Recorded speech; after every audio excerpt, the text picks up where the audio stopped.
Women don't deserve to vote.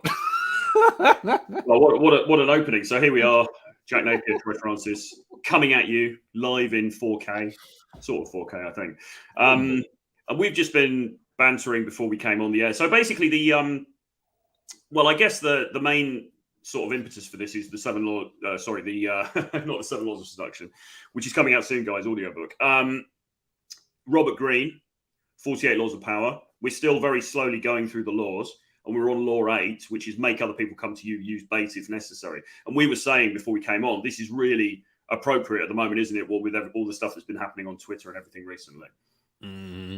With Pearl, with the Daily Wire, with Tradcons coming at us, the guy who tried to bait us in the debate was like, I will debate Ryan Stone, Troy Francis, and Jack Napier. Who was that guy?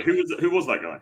I don't know. Beardsley guy or Beardy guy or something? Yeah, Beardson or something like that. And I'm like, what the hell do you want to debate about? Like, do you even know my stance on marriage? I was like, huh? I saw a few comments by him. I mean, I tend to just mute these people in the end because it's just, I mean, it's not productive. It's not a productive use of my time to really engage with these idiots. But I mean, what is the argument? My position on it is I don't really give a fuck, to be honest, what other people do.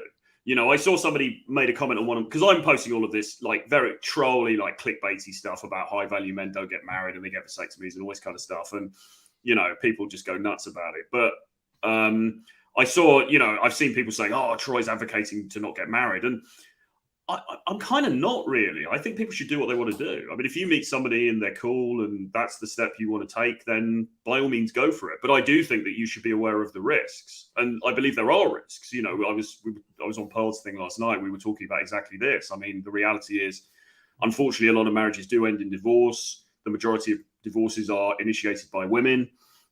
There seems to be a growing trend now of women who are basically saying there's Emily Ratajkowski video that came out recently where she's basically saying it's kind of cool to be divorced in your 30s, or there's a sort of a sense that marriage is this temporary thing. You do it for a bit and then the feels aren't there anymore. And okay, right, let's go our separate ways. And that's seen as being completely acceptable. And so I think guys who are just nailing all their colors to this marriage mast, I think they're slightly naive about the way the culture is these days. Well, you get the whole I'm not happy argument and the divorce porn fantasy that Del Rock used to write about, where you get Eat, Pray, Love and Sex in the City. And that's just making a comeback. That's all it's doing. It's just making a comeback. And then you got the Tradcons again who advocate for marriage. And I wonder if carry on. And the only thing in the world is marriage. And that was my issue with that guy, because what was it? He was kind of baiting us into it. And then when we had a remark against him, he retweeted us and look at your engagement. Your engagement is pathetic. I'm like, okay, so that's what this is about. All you want is engagement. You want an emotional reaction out of me so you can use that to get clicks. Like, fuck off. That's not genuine. And there goes the monetization, by the way, immediately dropping an F-bomb. But yes, I'm just seeing if I can, carry on. But like you and I are pretty alike when it comes to how we think about marriage. Maybe not in our own lives, but in general, where it's like, look, if you find somebody and you want to have kids and you want to like have that commitment to each other, look, do it. Be aware of the risks.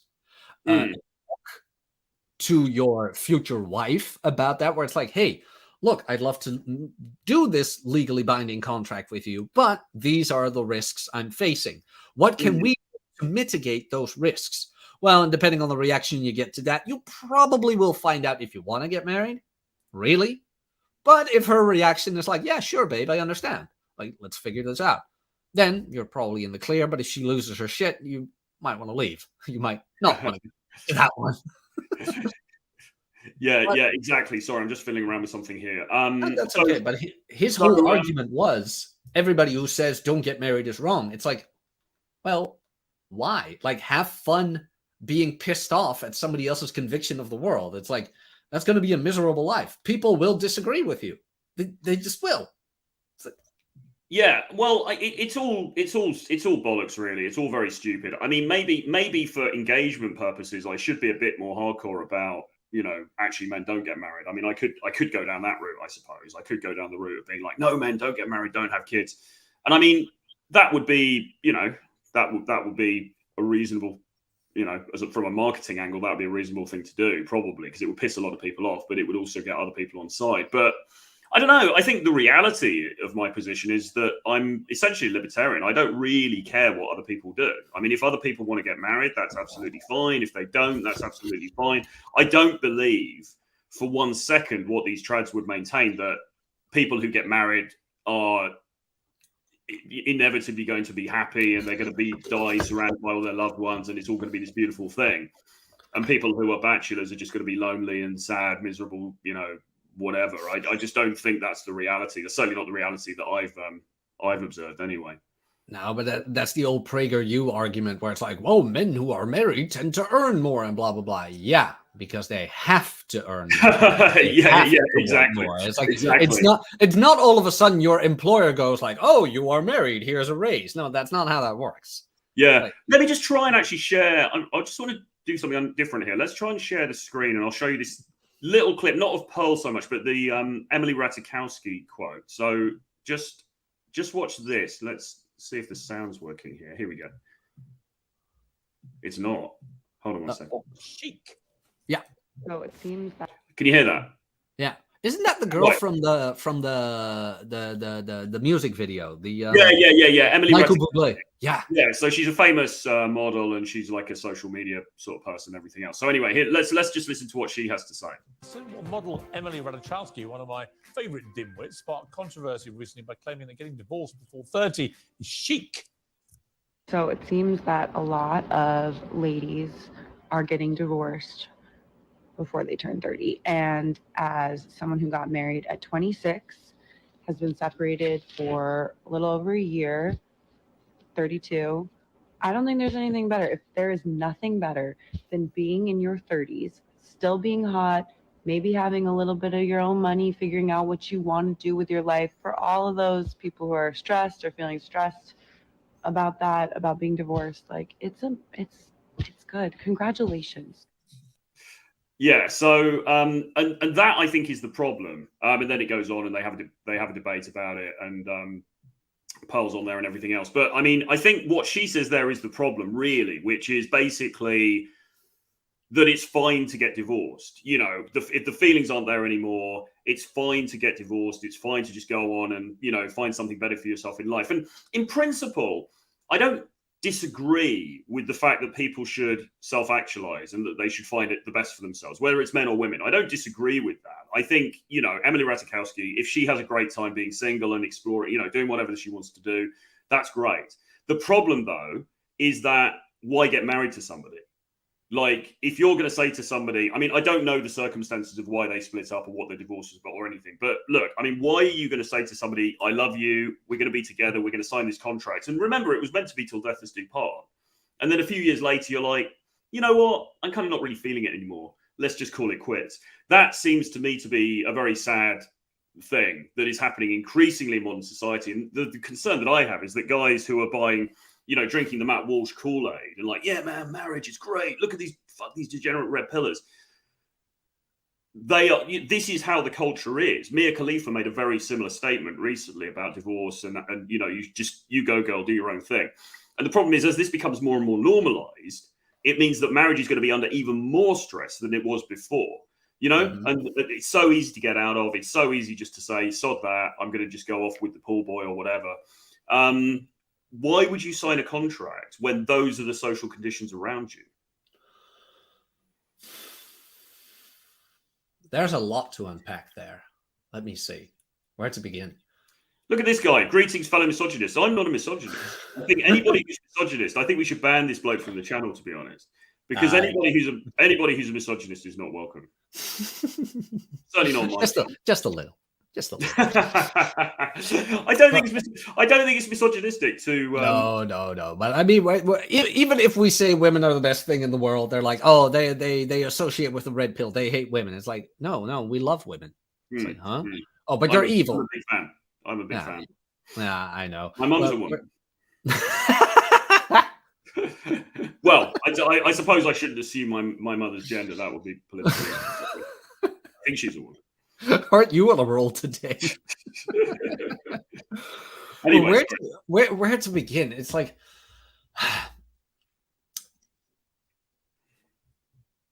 I by default have an issue with people with a platform who go online and promote their marital status. By default, I go like, if it is so great, why do you need others to validate your opinion? That's number one. So if whatever model tells me like, oh, divorce is great, it's like cope harder. Or when somebody tells me marriage is great, I also have a sense of cope harder. It's like, if you are actually happy with the life you're living, you don't need to shout it off the rooftop because you found that inner, maybe that's a bit deep philosophical, whatever, but you found the inner peace and you're happy with it and you don't need the validation. That's I get what you're saying, but I would, just playing devil's advocate, remember these people are like content creators. So people would say to me, well, why are you going on about dating the whole time? Because like, if you were happy, if you were really out there, you know, and you were meeting lots of women, you wouldn't be posting about it on social media. But it's like, well, it's kind of my job, fucktard. You know what I'm saying? So I take your point, but at the same time, well, does that come into it a little bit? Yeah. I would counter that with, it is your job to help guys do the same thing you do. Yes. So therefore it becomes your brand and your personality to promote how well your dating life is going and how you can get there. Yeah. But with just some girl who used to model and that is her whole thing, and then all of a sudden like, oh, look at me, I'm divorced, I'm so happy, look at me, I'm so happy being divorced that I want to share with everybody how happy I am. Look how happy I am. Don't you see me smiling? It's like, divorce always being on the table. Now, that's an interesting one because that used to be an old married red pill maxim. Divorce is always on the table. A lot of guys are so deadly afraid of the thought of her leaving that they never even considered their own option of leaving. Yes, you want to get married to a person because you love them. But even if, there are boundaries that can be crossed. There are situations, depending on each individual, where I think anyone would say, done. Like, we are done. Be that infidelity, be that addiction, be that like financial issues, whatever. I think it would be very naive to say marriage is excluded. The thing, however, becomes, which cannot be denied, that for a lot of people, it becomes an easy option. Like every relationship has its ups and downs. It just divorce. Yeah, sorry, divorce. Where every relationship has its ups and downs.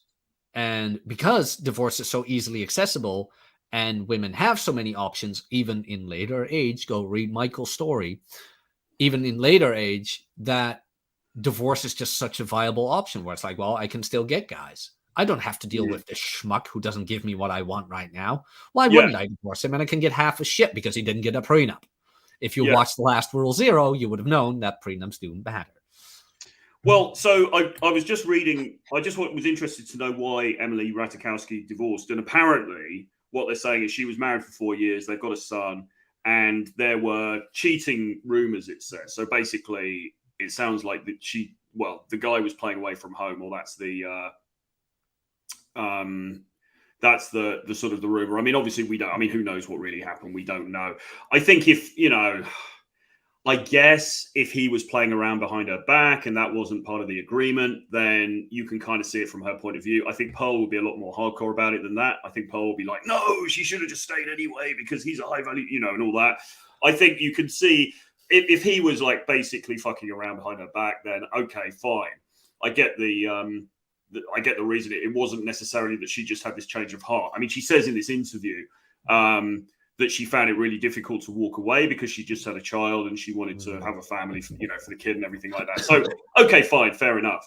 But the message in the video is still kind of you go, girl, isn't it? You know, the message in the video is still, it's absolutely fine to be divorced. And I just kind of think, maybe I'm old-fashioned like this, but I just kind of think if you take that step and you actually get married and you sign on the dotted line, you should be trying to stick that damn thing out, really. You know what I mean? Otherwise, why bother? Why not just date? Then we get back to the whole conversation you and I had about Adam 22. Why the hell did they get married? Well, why the hell does anyone get married, really? I mean, this is my whole thing. I mean, like, And actually, somebody here asked the question. Caravaggio says, "What's the point of secular marriage?"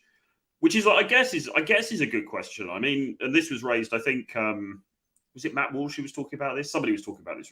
I think no, it was that guy that came onto Rule Zero. He was talking about this, wasn't he?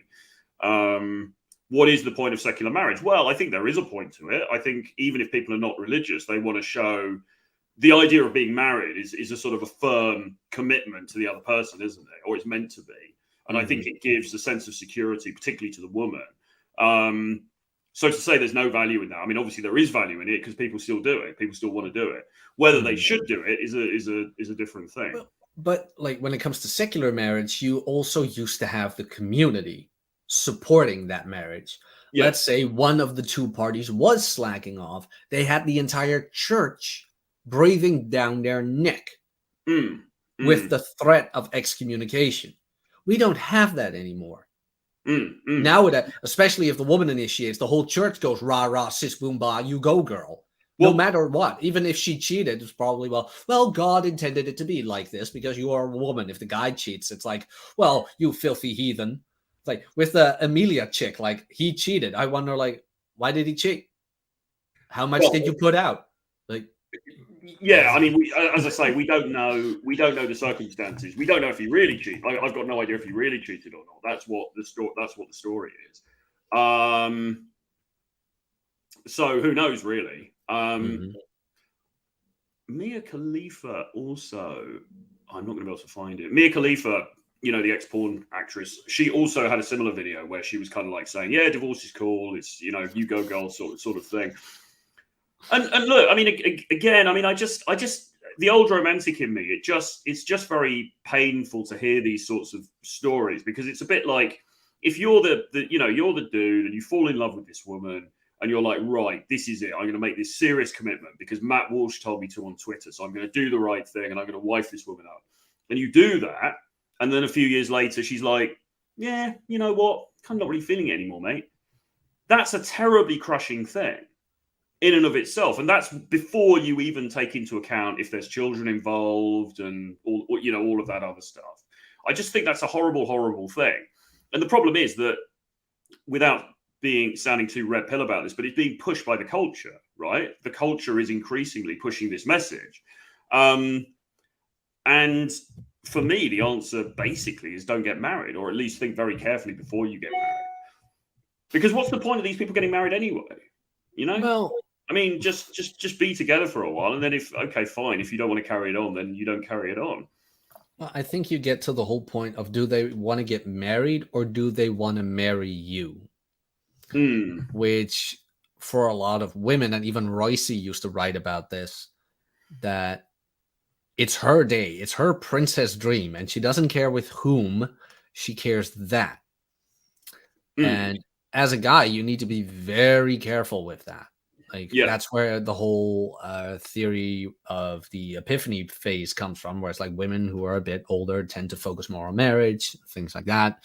But is it marriage because of you, or is it just marriage? Because if it's just marriage, then you get these situations where it's like, well, I had my big day. I wore the dress. I ate the cake. Now that we've had that, time to dump him. Yeah. Or whatever. It's a checklist thing. Yeah. But even then, I mean, so on that show that Pearl was on, I could bring up the clip, but I won't bother. But on that show that Pearl was on, there was a woman called Grace who was on there, who was a feminist commentator. And she was telling a story about somebody that she knew, a woman who was in her 60s. And the couple had been married for a very long time and they had kids, grown-up kids and all that kind of stuff. And this woman who was in her 60s basically divorced her husband. And the reason was because she felt that she'd spent her whole life as a wife and mother and she hadn't experienced life, you know, as herself. And she wanted to go out there and experience life as, I guess, as a single woman, all right, while she still had the opportunity to do that. So look, and that dude, he'd probably been married, I'm guessing, over 20 years, right? So he put a ring on it. He'd done the right thing. He'd done the Matt Walsh, you know, that beardy weirdo bloke, whatever he's called. He'd done the thing that those people are telling him to do and probably thought, right, this is it. We're set for life. And then in his 60s or in their 60s, but he might be older, his wife just decides, actually, you know what? The grass is greener. Well, so I mean, the risk is there at any time. You can't think, well, we've been together for 10 years, we've been together for 7 years, so we're good. We've been together for 15 years, we've been together for 20 years. It can happen. The blow can fall at any point. that's kind of what I like about the mental model of divorce is always on the table. Because in the case of that 60-year-old woman, we don't know what the situation was. Like, was that guy still putting in the work? Or was he one of those guys? And yes, I'm actually playing devil's advocate here. Or what there's one of those guys who's like, well, I put a ring on it, I put some babies in it, now I can get fat. True. I put my feet up, I'm watching the telly, and I don't care what she's thinking. Just shut up. I just got home. It's like we tend to forget that even though, yes, there's a bit of a stereotype where the man is portrayed as the oaf and things like that, we do live in a day and age where testosterone is on the decline. The red pill is a thing for a reason. A lot of guys don't know how to handle and manage women. And that's kind of where... So that's a very interesting point. So let me just, here we go. Let me just tell you a story. Not a story. An anecdote. So gather around, children. No, it's not that good. It's not that good. So last night, when I was on the poll, the main guest was a guy called Nima Yamini. Okay, and he's quite a new content creator. I think he was a private equity guy. He started making videos. He blew up on TikTok. He's on other platforms, and he talks about, I think, a variety of things, but he talks about relationships and stuff like that. Now, this dude, he's in his early 40s, and he is married. So he's married to this German woman, and they have a daughter. And he's also, I believe, he's religious. He's a Christian, I think. I think he's Christian. I could be wrong about that. But anyway, he's religious, and he's a man of God, he says. And so, he was very much on board. He's like, look, this was the greatest thing I did. And he describes how back in his younger days, he used to be in New York, and he was banging all these different models, or certainly dealing with a lot of these different models in the clubs and stuff like that. And now he's living this new, this life, and he's very happy with it. So great for him. If it's worked out for him, fantastic. But his point, when we were, coming up with these counter arguments, his point was like, well, guys need to be in shape. They need to go to the gym. They need to be working on their style. They need to be, all of these different things. And he was saying, if you took 100 guys and they all worked out, made sure that they were, satisfying their wives sexually, they were, looking after themselves financially, all of the main things that we talk about. He said he thought that the proportion of divorces in that group would be a lot lower. And we said, Paul said, well, probably, but the difficulty is you could do all of that stuff and she still might divorce you anyway. You know what I'm saying? So I do agree. Self-improvement, 100%. I think we should all be working on self-improvement the whole damn time. And I think if you're that archetypal guy in the marriage who just sits around getting fat and eating Cheetos and you're like, yeah, put a ring on it. Okay, job done. Then you're a fucking idiot. But at the same time, I also think that you could be doing all the stuff and she might just lose the feels anyway, because the problem is, right, and I always say this, I believe as human beings, we want security, but we also want variety. We want both the things at the same time. So it's nice to have that woman to come back to and snuggle up with and watch Netflix and drink hot chocolate. But it's also nice to get a bit estranged sometimes. And we've got those two conflicting things. And it's very difficult to balance the two things. And I think women have it as well to an extent. Well, I mean, that's where you get the whole trade-off of the sexual strategy. Yeah, but I think women also get bored with men. I think after a while, I think women get bored with the same dude all the time. I don't think women are necessarily as sexually, I don't know. They're probably but I mean, that's where the whole be her indignation comes from. Like every now and then you need to fuck shit up. And just for the sake of doing it, start an argument just for the sake of starting an argument. Like she can be angry at you. She can be crying of you. But by God, do not let her be bored of you. You need to have drama. You need to have a bit of chaos. You need to have a bit of excitement and all of that. But the problem is those things are quite difficult to maintain in a long-term relationship, particularly a long-term relationship where you're cohabiting. Because the problem is, we talk about the concessions, don't we? It's 1,000 concessions. And the difficulty is when you're in a long-term relationship, and if you're living with that person as well, you're probably going to end up making concessions because you want to have a quiet life, And people talk about, okay, you've got to, you've got to be the game the whole time, and you've got to be, people talk about dread and all this sort of stuff. But in reality, we're all fucking busy. You know, people have got to go out, they've got to have jobs, they've got to pay the mortgage, they've got to take the kids to school and all that kind of thing. You're doing all of that, and you're working out so that you're a top 1% man, and you've got to be on top of your game. I mean, it's a fucking tall order, which is why I can't be asked to get married, because I'm too lazy for all that stuff. But in all honesty, is working out really that tall of an order? For me, yeah. I'm only joking.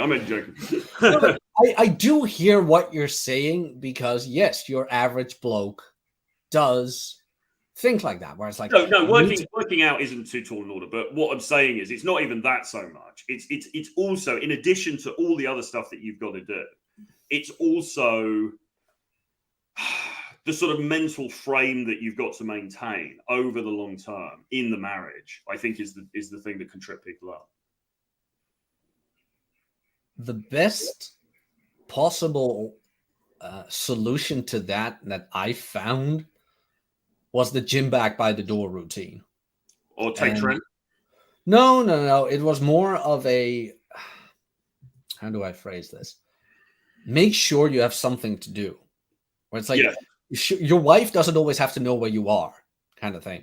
Like every now and then, take a moment of the day for yourself where you just turn your phone off. Like, so what that she calls? You're going to come back anyway. Oh, but that's mean. And what if she really needs you? It's like, how often does that happen?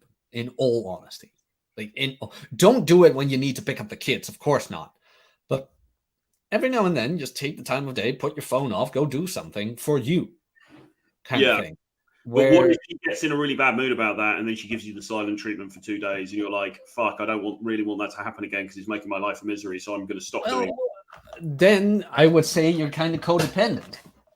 Which sound, well, to be blunt, I mean, I have my issues. I am very honest about that. But it's like, oh no, she's giving you the silent treatment. Be glad you've got some peace and quiet. Well, I guess there is that. Yeah, I guess you can look at everything. Yeah, I mean, you only have a couple of things: your attention, your affection, and commitment. Look, if she decides she wants to be pouty just because you took some time of day for yourself, have fun being pouty. I think so. Yeah. So I think there's one thing here which is important, which is setting the frame from the beginning is actually quite important. Because if the frame from the beginning is that you are this kind of independent dude and you do your own thing and it's my way or the highway sort of thing, then it's going to be, I would imagine it's going to be easier to maintain that. I think the problem is that people can get sort of too much in the woman's frame. And it's not even necessarily because they're like weak men or they're simps or anything like that. It's just because they want a quiet life, you know? But it also depends on the kind of woman that you are dealing with. Okay. If you're dealing with a woman who's very masculine and very sort of aggressive and, you know, has a lot of demands and things, that can be tricky. Whereas if you are dealing with a woman who's perhaps a bit more feminine and sweet, then it's going to be less of an issue. So I think choosing carefully is also important as much as you can do that. Yes. And like the things I just said, they aren't because like do it because you don't like your wife or whatever, but it puts you more into the headspace of you are choosing for yourself. And there's also an old Royce quote where it's like, if you want to make a woman unhappy, give her everything she wants. Well, yes. Like, dealing with women is so paradoxically, it's one giant paradox, because like as a guy, you love your woman, you want to make her happy, but the thing is, women like indignation and drama, so you have to sprinkle a little bit of alpha on there, where it's like, you know what? No, we're not doing that. No, I am not reachable. No, you know what? I'm just disappearing for a half a day. Yeah, no, absolutely. But I mean, not because of your wife, but more for you. Make sure you have something to do outside of the marriage instead of wanting to keep pandering to your woman. And this is a non-married man saying that. So Matt Walsh, if you're watching and I'm going to be on your channel again, I don't hate women, man. Were you on his channel? Yeah. You too. He did a clip about Pearl, and he had a small clip of Rule Zero, and our whole panel was on there for about 5 minutes, like the peak of my career. I finally made it. I didn't watch it. I watched. Well, actually, no, I did. I listened to his segment about Pearl. Actually, maybe I did. Maybe I wasn't looking at the screen, but I did listen to it. What he was saying, which was, you know, kind of interesting. But you're not wrong, by the way, in what you're telling me. Like a lot of guys, for them, it's a lot of effort because But I think it's a lot of effort for me. And I mean, I'm pretty clued up on this stuff. I'm pretty clued up on this stuff. I'm a bit older. I'm a bit sort of grumpier now. So I tend to be naturally, it's my way or the highway when I'm dating or whatever anyway. But even then, I think it's to me, it just seems like a very tall order, which is basically why I'm not married. Because I think that instinctually, and listen, maybe I'm being a doomster about this, whatever, but instinctively it feels to me that when you get married and you're in that very close, living together, committed relationship with somebody, it's fucking tough. And we say this all the time, don't we? It's playing the game on hard mode. And for me personally, I quite like playing the game on easy mode. And you wouldn't be wrong. You wouldn't be wrong. I mean, works for you. Well, it works for me, yeah, except I'm going to die alone, with just a dog on a string. Without your legacy. Meanwhile, the man has written 14 books, 15 incoming. It's like, what is a legacy really? Like your kids might end up hating you. So it's a load of old bollocks. It's an imaginary concept. And so people will talk about legacy, and they talk about legacy a lot on Twitter, and it sounds good, right? This is a lot of this stuff. It's because it sounds good and it plays well to the crowd. So somebody says, yeah, what about your legacy as a man? What about your ancestors? And everyone, all the fucking seals, the clapping seals in the comments are like, yeah, legacy, yeah. What does it fucking mean? It's completely meaningless. I don't give a fuck about my legacy because when I'm dead, spoiler alert, I'm going to be fucking dead. I'm not going to be conscious of my fucking legacy. I don't give a damn, to be honest. I mean, as soon as I'm out, when I checked out, I'm fucking out of here, man. I don't care what you lot do. It's no concern of mine. So it's all nonsense. It's all bollocks. It really is. Well, I tend to agree with you. Like, I think about kids, having them, things like that, and I'm like, are they my legacy? It's like, no, it is my offspring. And what they do with that is their thing. I mean, I don't want them to be like, well, my dad was Jack Napier. It's like, no, my dad put me on this earth and I'm going to make the best out of it because you only got one life. It's like, that's all I would have asked for them. Like, I don't want you to stand in my footsteps. I don't want you to do what I do. I just want you to do what you want as good as you can. It's all I ask, and be independent. But that's not my legacy. He did that himself. Yes, that would have nothing to do with me other than, I raised him till he was whatever age. I don't really care, but it works more the other way around, though, doesn't it? It's more the kids that get the benefit of the legacy than you, because if you're, I don't know, if you're the son or the daughter of some famous rock star, and you've got, and a lot of people will even rebel against this. They don't want to be known as just the daughter or the son of their parents. But if you're like, I don't know, Mick Jagger's son or something, then you're always going to have that. It's like, yeah, I'm Mick Jagger's son, so you can probably get into, I don't know, nightclubs and restaurants and stuff like that. You've got an advantage from it. But nobody remembers Mick Jagger. Nobody remembers any famous or, significant man in history is remembered because he had a load of kids, with the possible exception of Genghis Khan. Nobody else, really. I mean, Charles Dickens had a load of kids.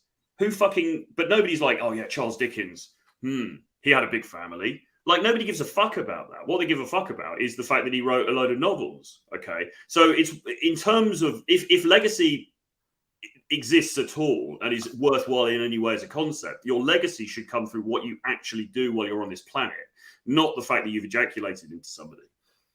Name me John Lennon's kids. Sean Lennon. And? I don't know. There's two. Oh, no. Is it Julian Lennon? Is it Julian? Sorry, I have no idea. I just know he has two kids, but I don't give a fuck about them. I know John Lennon, but I know he has two kids. Like, does anybody really care? But what if one of Matt Walsh's children turned out to be trans, or they turned out to be, to be gay or something like that? Because the other problem that you've got is that children will often rebel against their parents. So if you're a parent who is very on the right, let's say, you're a socially conservative person, you have certain beliefs about how things should go down. There's a decent chance that your kids might push against that. They might rebel against that. And then what happens to your legacy then? Yeah. I mean, so think about that. Yeah, that is a very, very possible option, especially when the parents are as strict as we think they might be. Yes. I'm thinking about my own upbringing. My dad wasn't very strict at all, but I turned out okay, ish. It's like, but the weird thing was he didn't bestow his belief system on me. He showed it. Like he never told me what he thought or whatever. I just knew by the way he acted and how he did business, kind of thing. Yeah. And what I can imagine with like more conservative parents, and I've seen that they just burn the fire and brimstone in their kids, and that rebellion is going to come when they're a teenager, hiding everything from your parents, being afraid to tell them anything because they will probably be mad at you. Meanwhile, if you lighten up a bit, you give your kids more of a perception that they can indeed come to you with an issue, whether it goes against your belief system or not. Yes. I think. Like I'm not a dad. What do I know? What do we know? We know nothing about what we're talking Not about. that I know of, at least. And the other thing as well, just on the legacy point, is that remember that the custody of children almost always goes to the woman. So last night, Paul was telling the story about somebody that she'd interviewed, and he was apparently a very successful, wealthy guy, whatever. Anyway, he was with this woman. They had a kid. Marriage ends. The woman gets custody of the child. She prevents him from seeing the child. So he hasn't seen the child for, I think it was like 2 or 3 years or something. The child has no contact with her natural father. The child, they're changing the child's name so that they're no longer going to, share the same surname. And I think, if I remember correctly, that she was, that there's another dude involved now, so she's being raised by that guy as the father. So that original guy who's like, yes, I've had a child, my legacy is secure. What does that legacy really mean? I mean, I guess you could say the DNA, but I mean, in practical terms, unless they have a reconciliation later in life, which is obviously possible. But as I say, you've got to be aware that often in divorce cases, the custody is going to go to the wife, and there's a fair to middling chance that you're not even going to be able to see your kids. Yeah, I don't have much to bring in there where it's like, yeah, you're right. Like, why? Look, it's like, I think it's selfish expecting your kids to be something that continues you other than your bloodline. Where it's like, if you decide to have kids, you better be very well aware that you have an individual with their own personal thoughts, feelings, and emotions. Now, of course, like you can mold them a bit and you bestow your virtues on them, but they're going to have their own experience too. You're going to have their own worldviews. You try to protect them from certain things, but there are lessons they can only learn by undergoing, well, the difficulties. You cannot hide them from the difficulties. And maybe after they have gone through certain difficulties, they end up with a different worldview than yours. And to be honest, you kind of have to accept that. So, I mean, the legacy thing's a load of old bollocks. And then you've got the thing about like, well, you want to have someone to look after you when you're old and all that. But I mean, that's not guaranteed either. Oh, no. Then we get to my tweet. Speaking of bait, like I knew that would ruffle some feathers. So a while back, I tweeted, your parents' retirement is not your responsibility. And people lost it. They absolutely lost it. Because how dared I say that you should, I didn't even mention that, but that you should let your parents die in the streets after they have put you on this planet and blah, blah, blah. I'm like, look, there are a lot of people who put babies on the planet. And there are a lot of people who put babies on the planet and they absolutely neglect that child. Like, just for the sake of being a parent doesn't mean you are owed shit. Plus, you've got 65 years to see the writing on the wall where it's like, yes, retirement is coming. It's like your parents, in my humble opinion, don't have the right to assume their child is going to take care of them. Now, you can set things in place that might increase the probability of your child wanting to take care of you, but to assume it, in my humble opinion, is selfish. I think it's very selfish to bring a child into the world for that, and I think it's a very bad reason to get married because you're afraid of dying alone. Because for a start, I think true masculinity should be that you stare death in the face with a smile. So all of this bollocks about like, oh, you're going to die alone. I mean, that to me is very feminine. It's a very feminine way of thinking, right? So I think that's the first thing. But secondly, to bring another human life into existence, or indeed to marry somebody because of fear, basically, because you're afraid of what may potentially happen when you're fucking 70, even though you could get killed tomorrow in a car accident, is just a very foolish way to go forward. I don't know what the right reasons to bring a child into the world are. I think it's probably because you think, look, I believe that I can give this child a good life, and I think I've got some cool things to pass on, and I really think that, I can bring somebody into the world and I can really set them off on the right path. Beyond that, though, like you said, there's no guarantees, and I don't think you should have any expectations. It's not like, right, kids, you're here now. Okay, I'll put my feet up. I'll see you in the nursing home. Look forward to you bankrolling it. I just think that is, one, very, very selfish, two, very unrealistic, and three, you never know how things are going to fucking turn out anyway. That's my biggest issue with transcons. They assume everything. Yeah. It's like, oh, I have kids I'm taking care of. No. Like, you decided to put somebody in the world, or you decided to put somebody in the world, that you will take care of them, of course, because it's rarely I use the word, but it's your duty when you decide to create life to provide an upbringing. Like I said, I don't like using the word, but my morals would be, if you decide to make life, at least treat it right, Yeah. Provided an upbringing. But that individual, therefore, does not owe you anything. Yeah. In my humble opinion, like, they can decide it for themselves that the upbringing I gave them was of value to them. Or maybe if it wasn't, maybe at a later stage in life, they are adult enough and tell me like, hey, Dad, why did you do X, Y, and Z? I had that talk with my dad where it's like, hey, like, I don't agree with certain things you did when I was younger. What's that about? We had to talk about that. And then now I'm like, yeah, you know what? I understand. Yeah. Absolutely. Absolutely. I think we're pretty much on the same page with this stuff, really. I don't know if the audience agrees. They probably don't, but we're pretty boring, aren't we? Two skinny white guys podcast.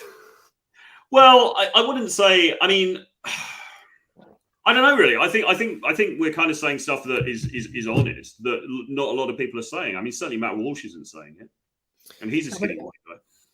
It's Ben Shapiro. It's that secular argument. It's that religious argument where it's like, well, the Holy Scripture says, look, that's all fine and dandy, and you want to live your life by the Scripture. It is just my conviction that I find it selfish and entitled to presume any individual, related by blood or not, is owed you or owes you anything. Now, absolutely. But that's me.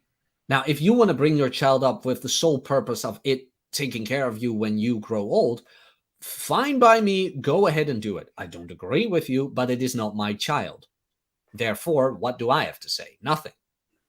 I'm not going to sit here and be like, everybody has to agree with me. Well, no, you don't. Well, they could do. I mean, look, anybody watching this can do what the fuck they want. To be honest, I don't really care. But I think that people should be aware, firstly, of the risks, and particularly, I'm talking about marriage here, not children so much. Particularly of the risks, and secondly, of the fact that actually, 2023 going into 2024, if you want to remain single and just avoid all of this nonsense and have a great life, it's absolutely possible to do that. In fact, it's probably it is the best time ever in human history to be a bachelor. Oh, Jack's turned into a small dog. Is that a dog? I can't even see. Anyway, if anyone's got any questions, put them into the chat. So Nikki says, I'm grateful my parents brought me into the world and nurtured me for years. I will return the favor when their time comes. Yeah, absolutely. I mean, I would agree. I think that's absolutely fair. But I mean, nobody gave their consent to be born. You know, you're saying that you're grateful they brought you into the world, but if they didn't, you wouldn't be aware that they hadn't. You wouldn't be aware that the world existed. So it's kind of, you know, it's a strange point in a way, isn't it? Church marriage has been abdicated by the state. It's against the Bible. Let no man tear asunder what God has joined together. Yeah, absolutely. That's a baby hippo. That looks like my ex. I don't know where Jack's gone. It's very remiss of him. Maybe the feds have come around and they finally caught up with him. But yeah, I think marriage, whatever, people can do what they want to do. But I do think it's risky, particularly with this prevailing culture where it just seems like this temporary thing. You know, it's like getting a temporary tattoo. It's like, yeah, I kind of like it for a bit, and then I took it off again. You know, and if that is the social backdrop against which you're operating and you're signing a legal contract under those circumstances, that seems to me to be risky. Let's put it like that. Jack went for cigarettes. Good show yesterday on Pearl. Cheers, man. Good to see you, Bakers. So if anyone's got any questions or any comments, please put them into the chat. We can keep this rolling for a little bit longer. I don't know what Jack's doing. I wonder if he's messaged me. No, he hasn't. Okay. What else on marriage? Okay. Well, let's actually return to the main topic, which is make other people come to you, use the bait if necessary. So we see this being played out on social media all the time. Okay.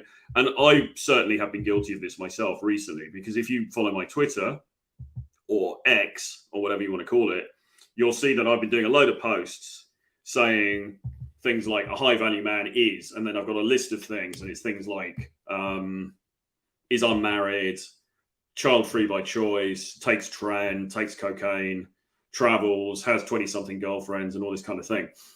And you know, do I believe all of that stuff? I mean, some of it, kind of, but it's also engagement bait, because the reality is that a lot of people get very, very pissed off. And when a lot of people get very pissed off, they write comments underneath, and that means that the post gets pushed out further, and more people comment, and more people see it, and you know, it brings more people to my account. Now, a lot of people, if I say stuff like that, they think I'm an absolute knob, and they absolutely hate me, and that's fine. But there are other people who kind of agree, or there are other people who kind of get that it's a bit of a joke, it's a bit of a piss take, and those people then, you know, get those people on the side.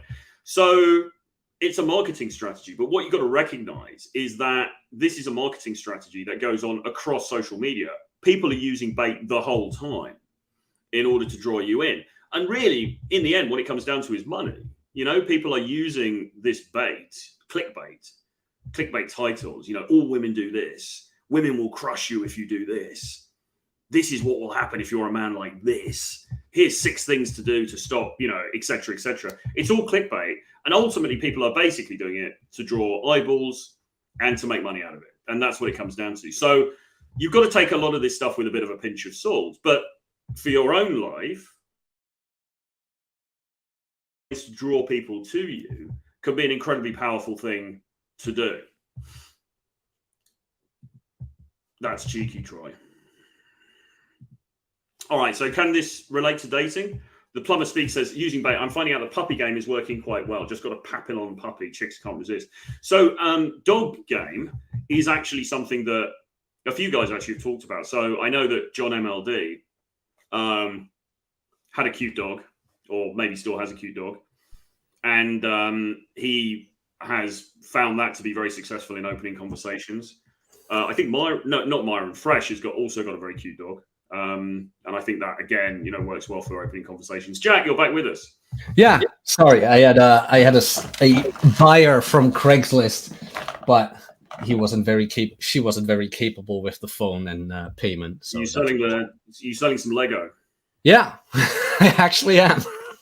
There you go, guys. So I just moved us back to talking about the actual topic itself. So making people come towards you with bait, and I was just saying about social media and how really it's kind of the name of the game. And a lot of people are sort of trolling a little bit. I mean, a lot of these posts that I'm doing about high value men and stuff, I mean, it's stuff that I kind of, I don't know, man. There's a thin line. There's stuff that I sort of believe in a way, but I'm also doing it to trigger people.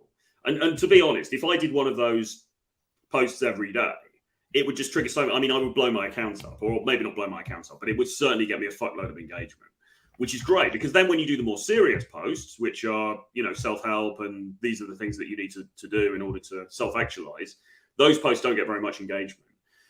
Unfortunately, this is the world we live in, so we have to kind of play the game a little bit. Oh, yeah, absolutely. I mean, right now, that tweet of mine where it's like, to the Christ is king and marriage is the answer crowd.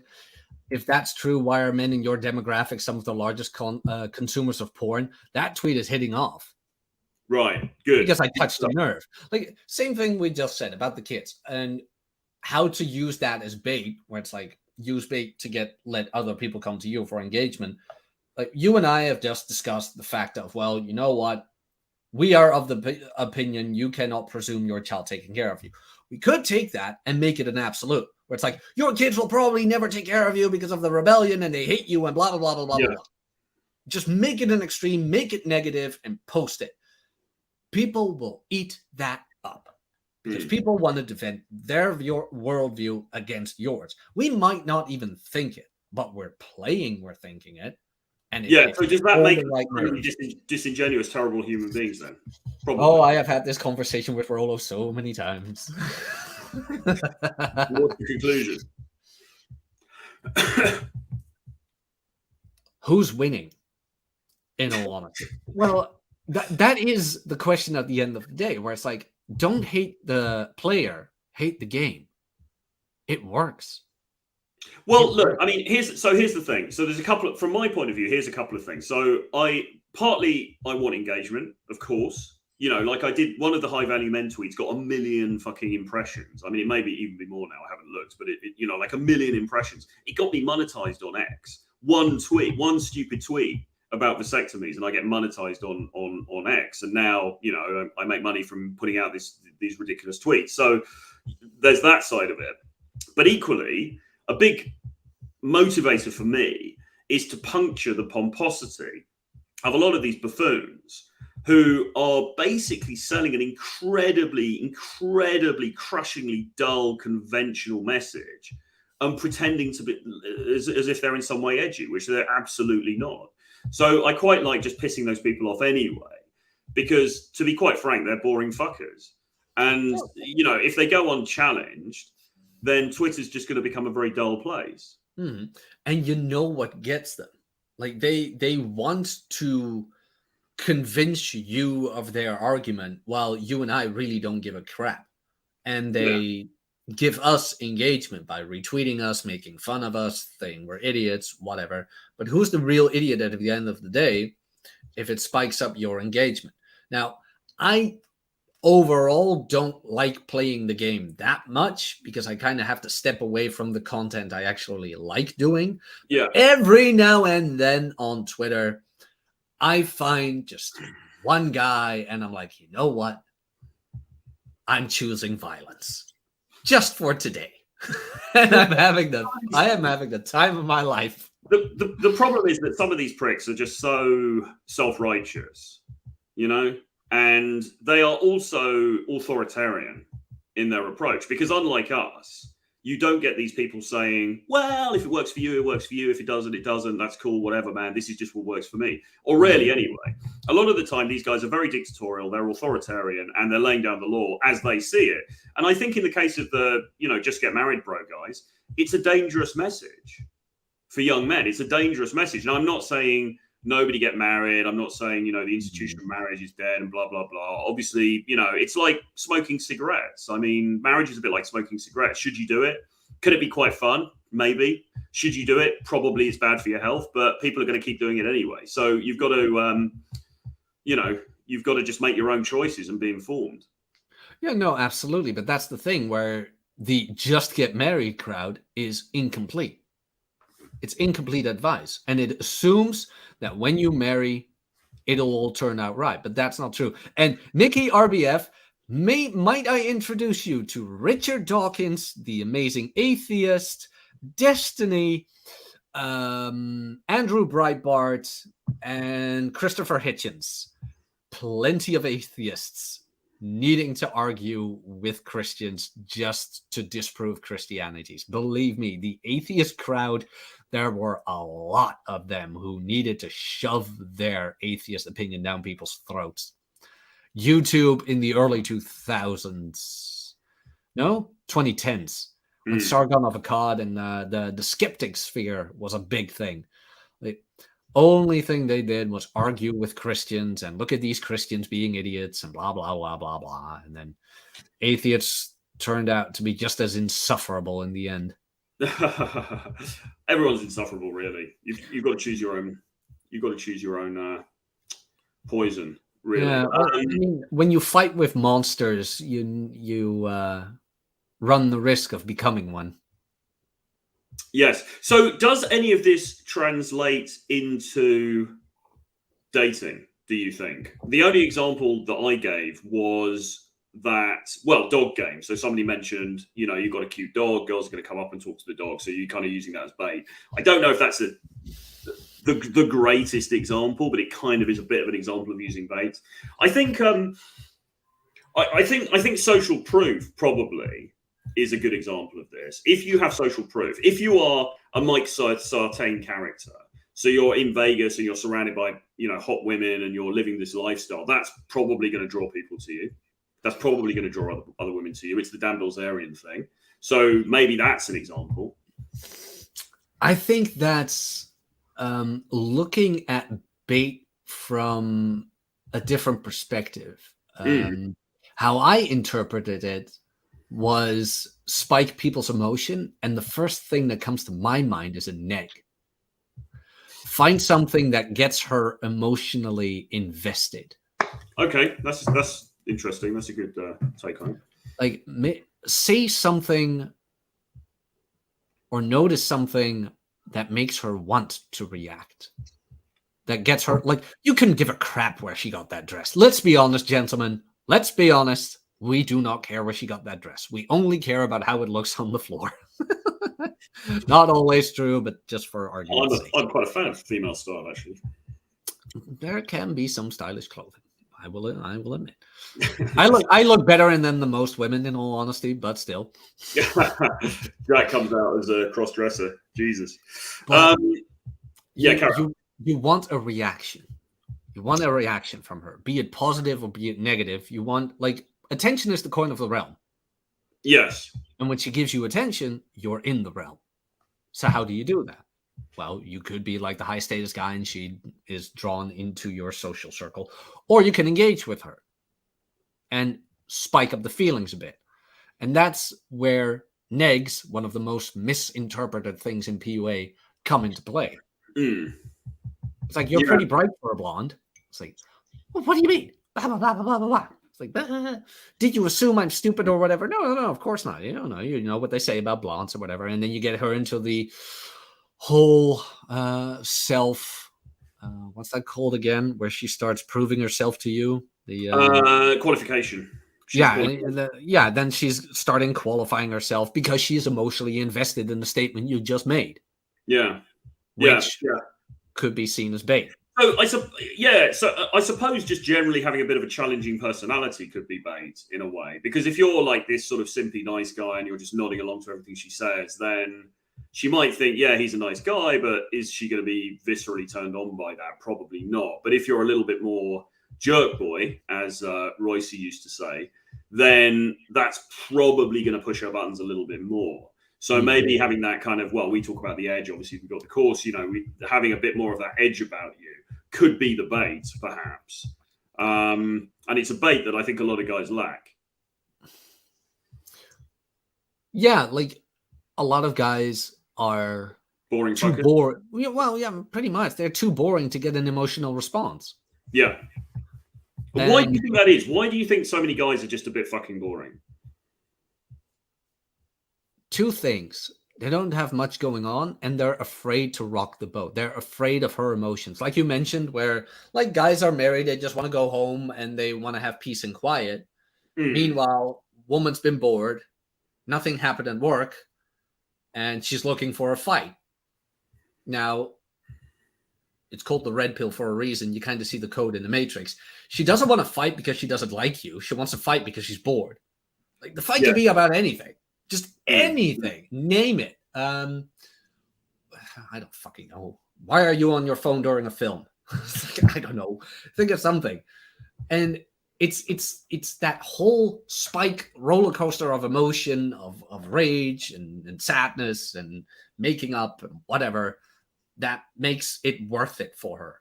But if you just sit there and you ignore her and you just brush it off, whatever, it's going to be boring. Absolutely. Well, Nikki says fight is showing passion. We like that. Yeah, which is good. The plumber speaks. How how you dress be considered bait? I wear a black felt cowboy hat and get a bit of engagement from that.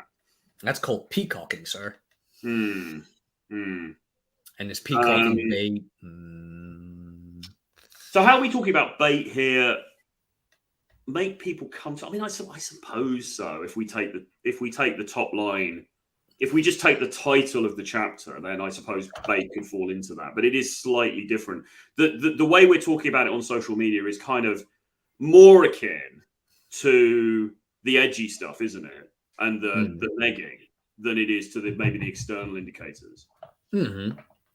And that's how I saw it, like emotional bait. Get people to emotionally respond.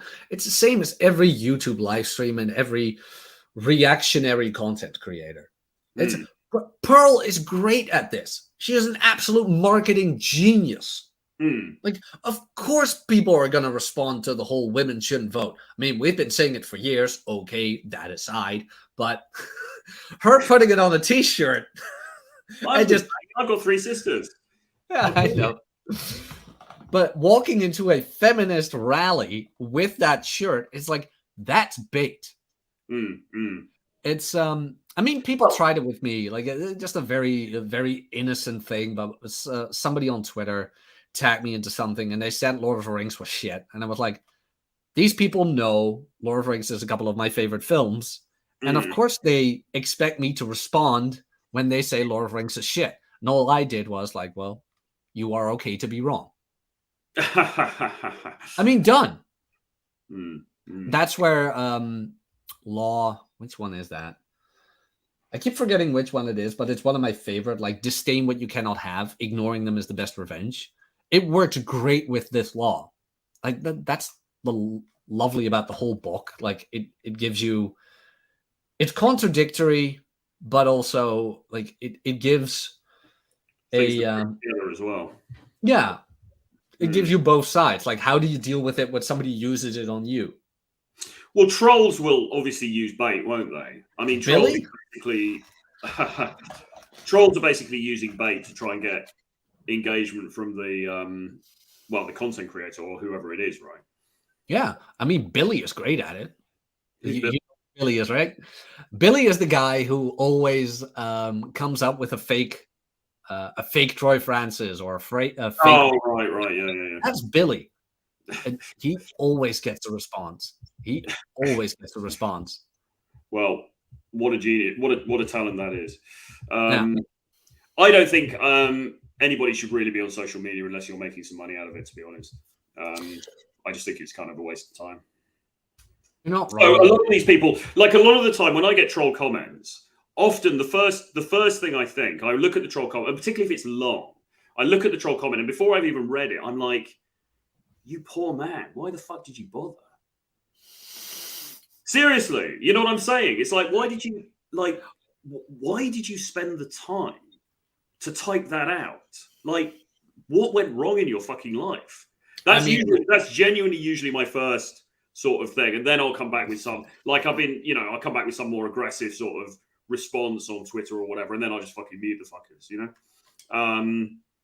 But yeah, I usually kind of feel not sorry for the troll, but I'm a bit like, I don't get the mentality.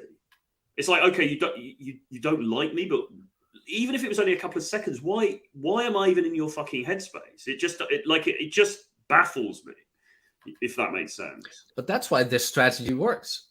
He got you got him to comment on your YouTube video. For the YouTube algorithm, that is great.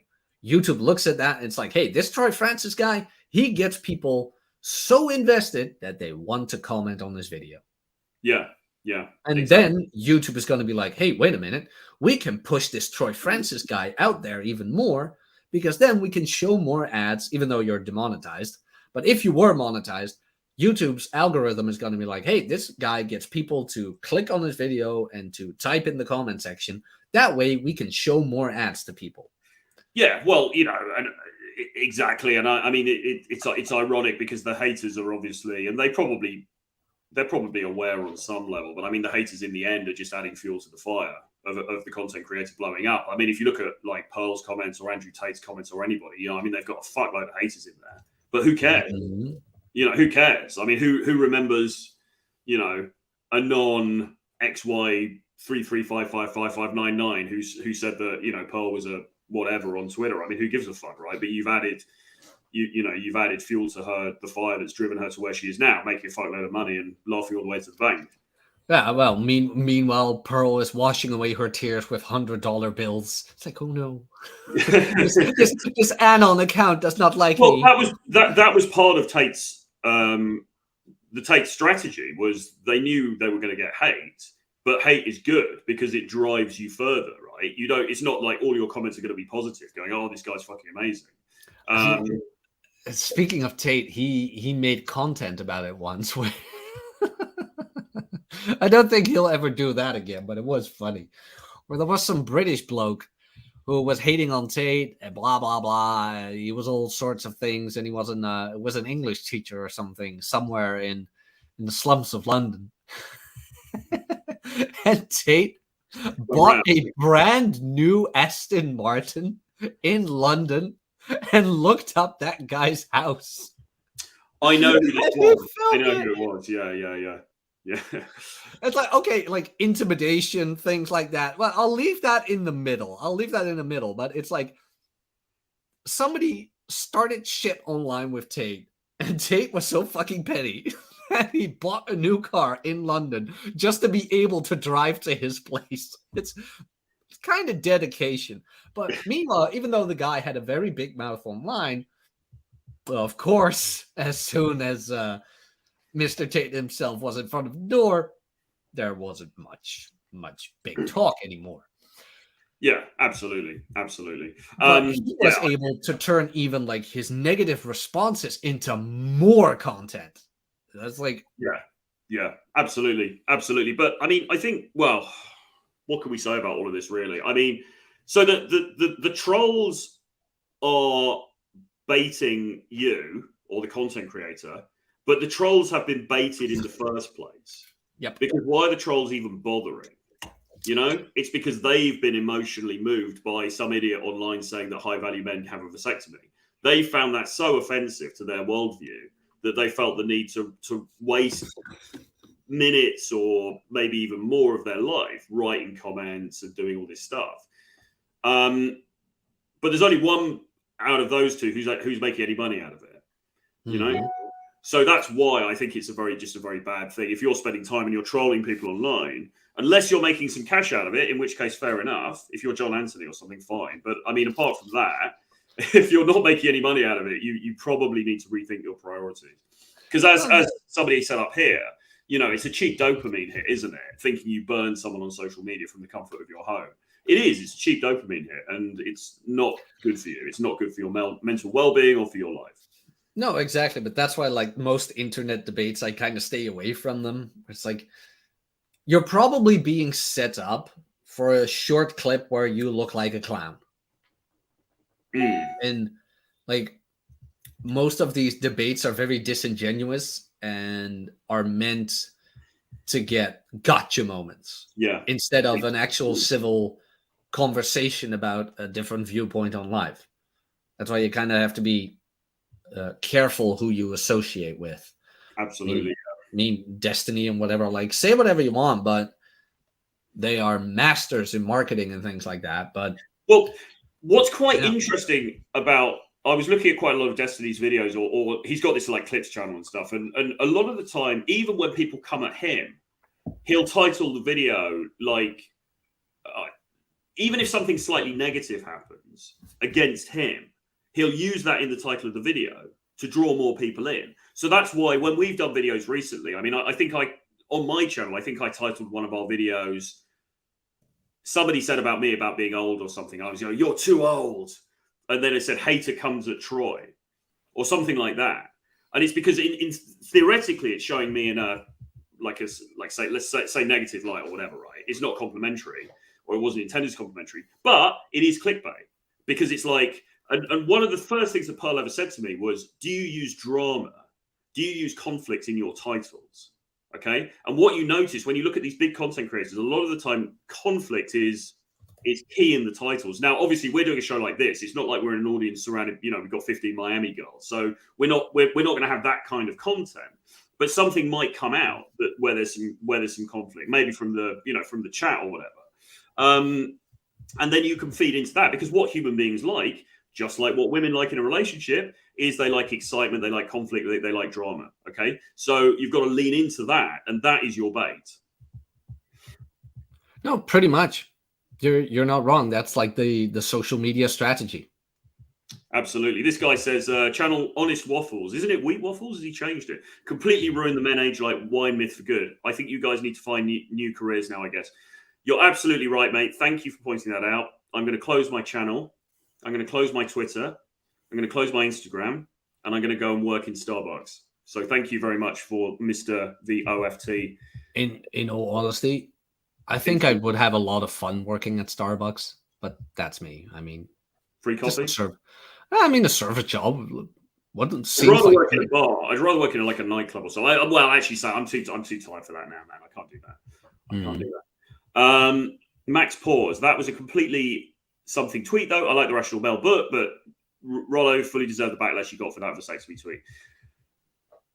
Yeah, whatever. Who cares? It's a load of bollocks, man. Who gives a shit? It was a stupid. It's just some random tweet. It created a little bit of a storm on social media.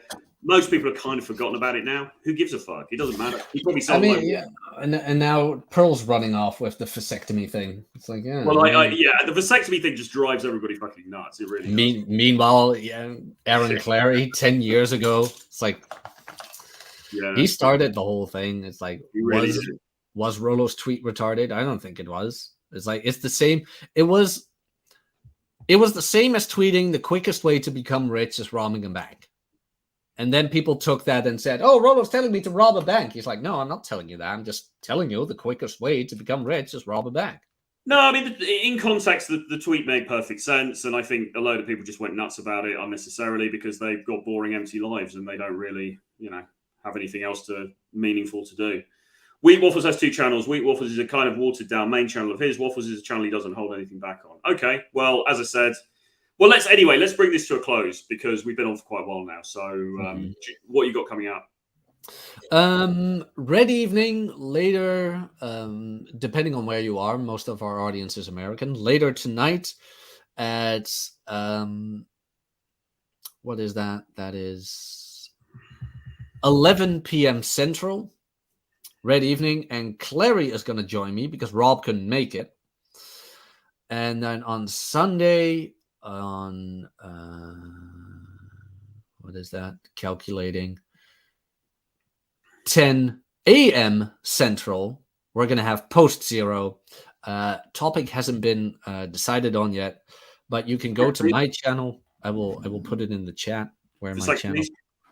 Best way to get a vasectomy. Oh yeah, I think we're gonna do the marriage route, and we're gonna have Chesty on, Rule Zero Dad. Okay. And maybe if he wants to, I could get Archwinger or even Wine More, Please. That would be amazing if I could get all 3. That would be very awesome. But we'll see what happens. But tune in 11 p.m. Central with me and Clary, which is going to be fun.